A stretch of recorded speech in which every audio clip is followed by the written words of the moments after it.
Assalamualaikum warahmatullahi wabarakatuh. Selamat pagi sobat trader semuanya dimanapun saat ini Anda berada. Jumpa lagi dengan Wijaya Trading di pagi hari ini, hari Rabu 26 Februari 2025. Seperti biasa kita akan kembali memetakan untuk satu hari ke depan di beberapa pair utama. Ada emas, ada pound sterling, ada euro, bitcoin, dan mungkin yang lain-lain. Kita akan nanti satu persatu analisakan untuk satu hari ke depan. Namun sebelum kita membahas satu hari ke depan, kita akan review dulu untuk satu hari kemarin yang sudah kita analisakan, bagaimana hasilnya, kemudian apa yang bisa kita petik pelajaran dari pengalaman satu hari kemarin.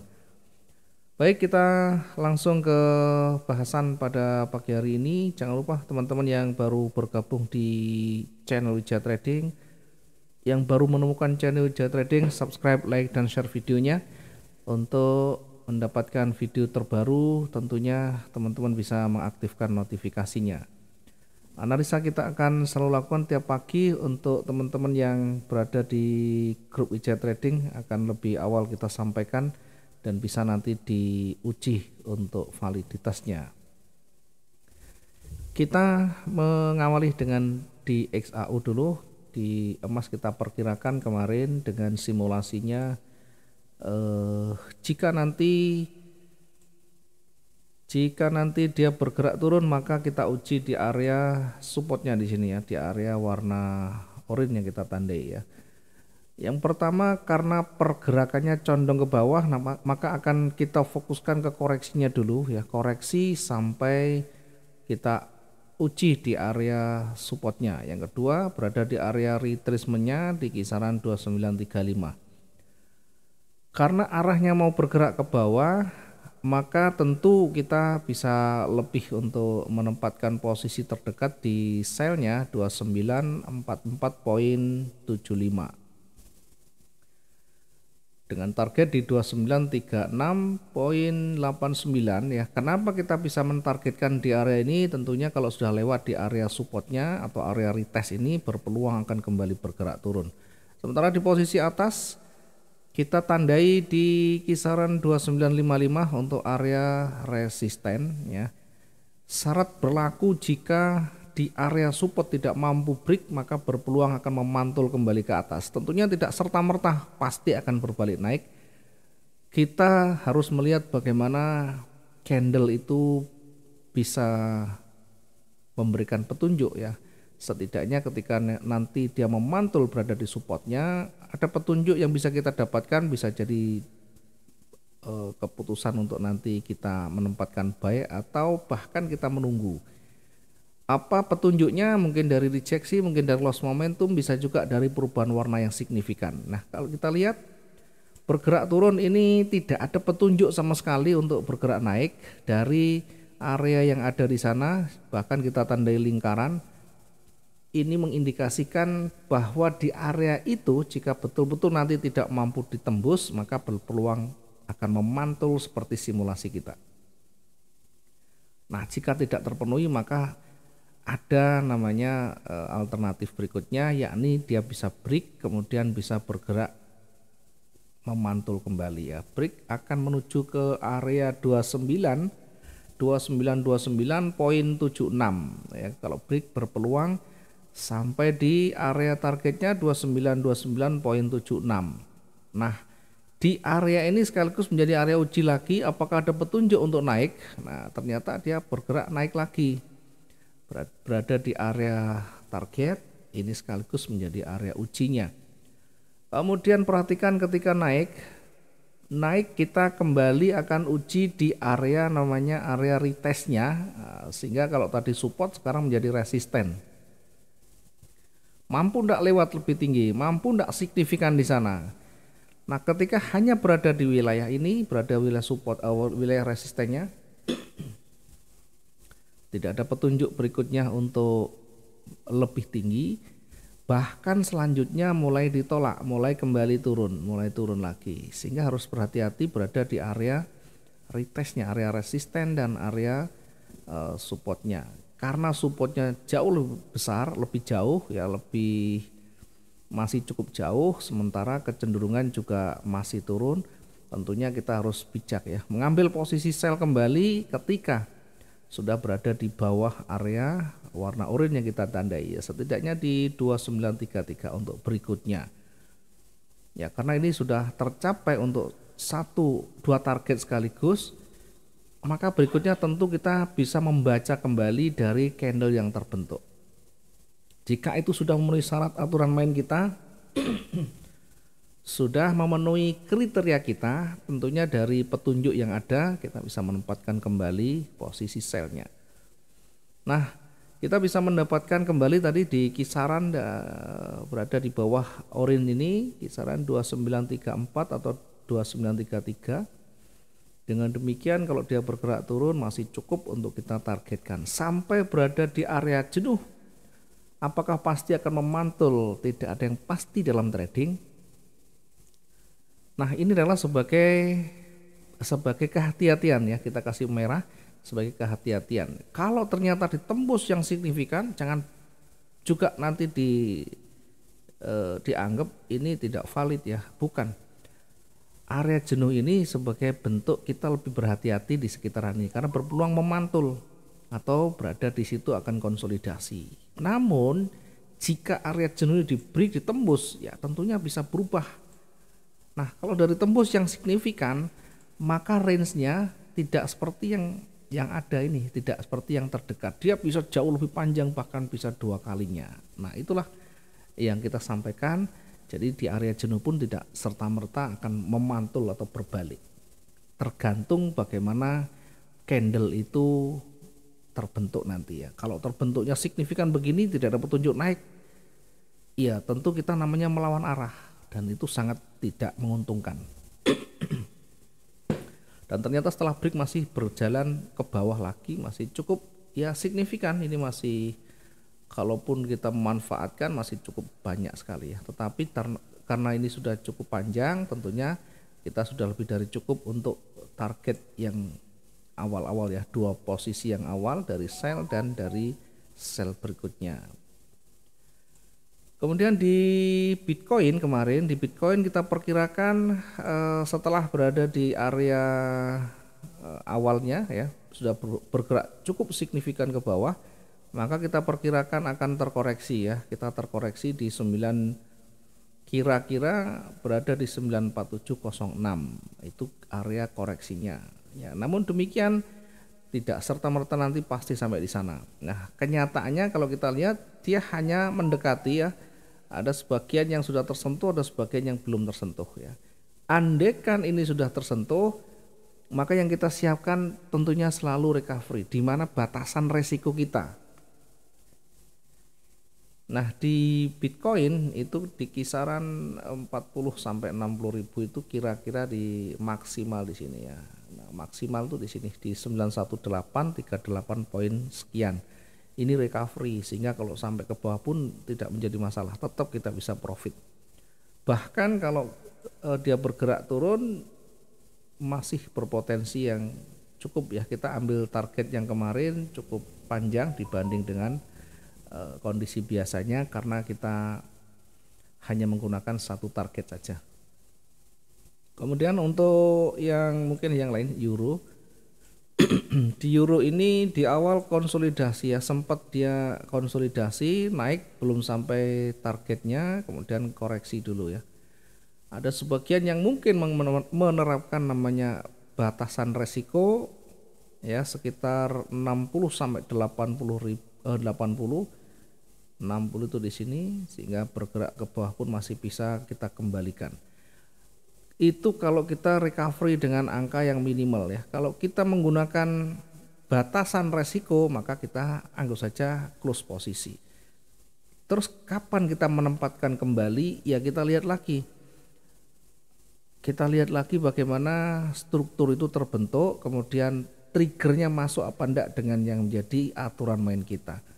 Kalau dia bergerak turun, mampu enggak lewat di area supportnya. Selama dia tidak mampu menembus, bahkan sekalipun sumbunya sampai di ujung bawah, kalau ditutup di atas, maka itu masih berpeluang akan kembali memantul ke atas. Kita tandai di area supportnya itu di warna highlight ini, sehingga tetap saja berpeluang akan memantul. Kapan kita kembali masuk lagi setelah melewati level resistennya. Setelah melewati level resistennya, maka disitulah potensi yang besar untuk kita menempatkan posisi buy, dan masih cukup panjang. Selama tidak ada petunjuk konfirmasi yang cukup untuk turun, maka tetap fokus ke buy. Kemudian di pound sterling ya, di pound sterling sama hanya dengan di euro, ada posisi yang sempat konsolidasi, sempat bergerak turun, hanya berada di area support, tidak sampai break, itu artinya masih berpeluang untuk kembali naik. Kalaupun seandainya kita recovery berada di angka 180 sampai 100, maka sampai di ujung bawah masih tetap bisa mengcover, setidaknya bisa meminimalisir.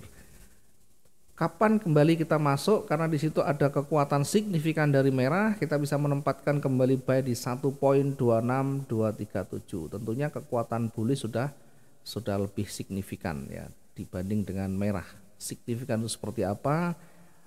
Silakan tonton video yang lain karena sudah kita jelaskan banyak hal terkait dengan candle yang signifikan. Sehingga setidaknya kita bisa mengcover dengan baik ya. Satu, bisa mengcover, yang kedua kita bisa menempatkan kembali posisinya setelah terbentuk satu kecenderungan ya, satu tren di mana itu sudah melewati level-level pentingnya. Oke, mungkin itu yang bisa kita review untuk satu hari kemarin. Selebihnya silakan dievaluasi sendiri sesuai dengan sistem yang dipakai masing-masing ya, sesuai dengan trading yang dipakai masing-masing. Karena tentunya setiap trader punya style sendiri, punya gaya sendiri, dan punya aturan main sendiri. Kita hanya memberikan opini, selebihnya kembali ke masing-masing. Baik, selanjutnya kita akan lihat sampai dengan saat ini ke kondisi emas masih cukup signifikan bergerak naik. Apakah nanti akan kembali lebih tinggi dari high yang hari kemarin? Kita coba buat garis bantunya.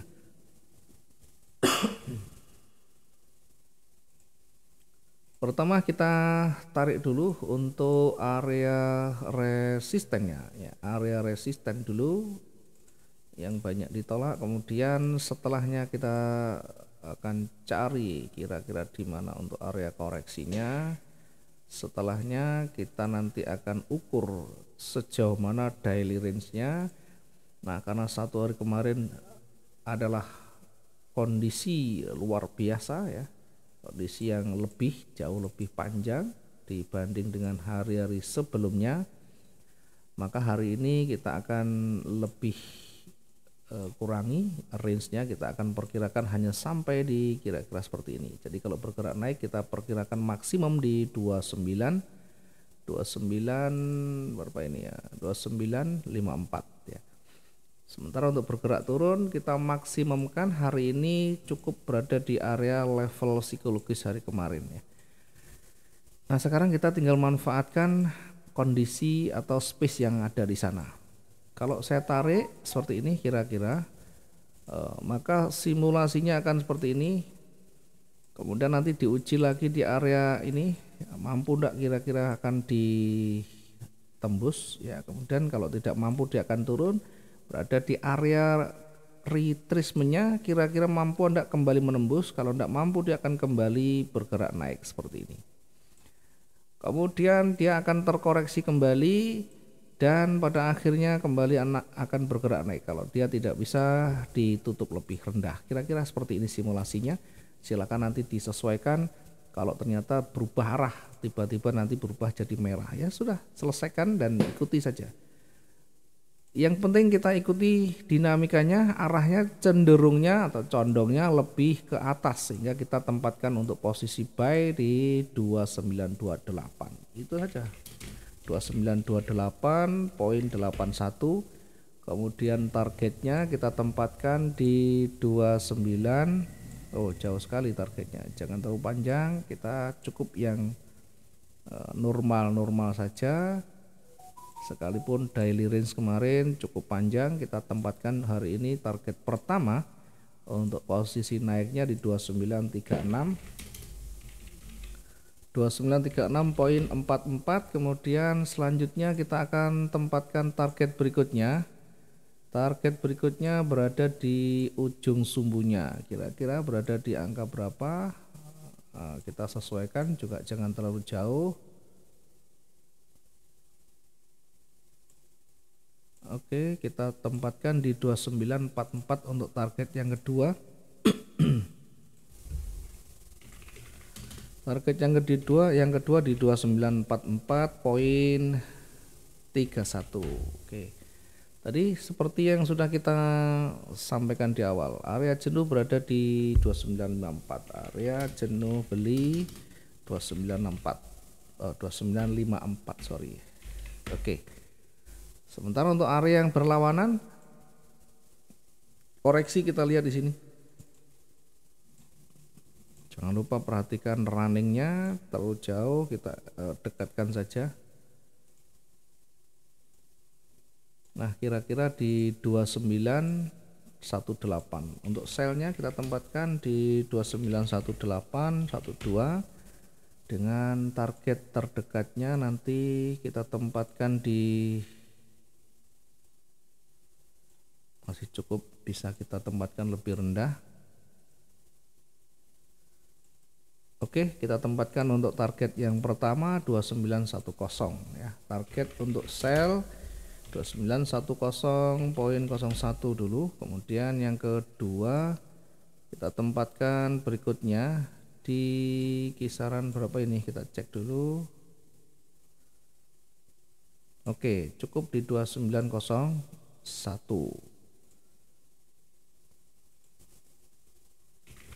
Target berikutnya di 2901. 10, sorry. 10 yang kedua, yang ketiga, yang pertama tadi 2910, yang kedua adalah 2902. 2902 ini berarti mendekati 8 poin ya. 8 poin kurang sedikit. Ya, naik sedikit aja biar tidak terlalu jauh. Artinya biar potensinya lebih besar untuk kita dapatkan peluangnya di sana. Turun sedikit. 2902 tadi masih cukup ya, poinnya ganti saja 2902,14. Nah, ini adalah untuk target yang kedua. Sementara untuk area jenuh tadi, untuk hari ini kita perkirakan area jenuh jualnya 2889 poin sekian ya.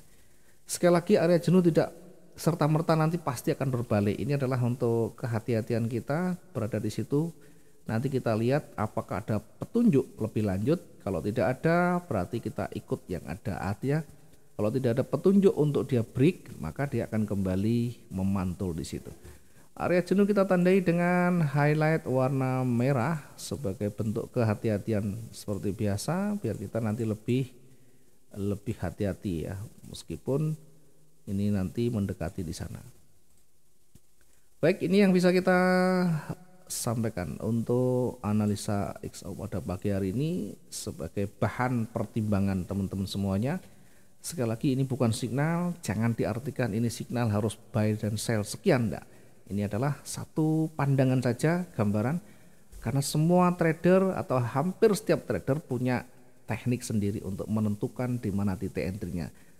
Mudah-mudahan bisa bermanfaat dan bisa maksimum profit kita pada satu hari ke depan hari ini. Terima kasih, selamat pagi teman-teman semuanya. Selamat berkarya, semoga bermanfaat. Assalamualaikum warahmatullahi wabarakatuh. Salam profit dua arah.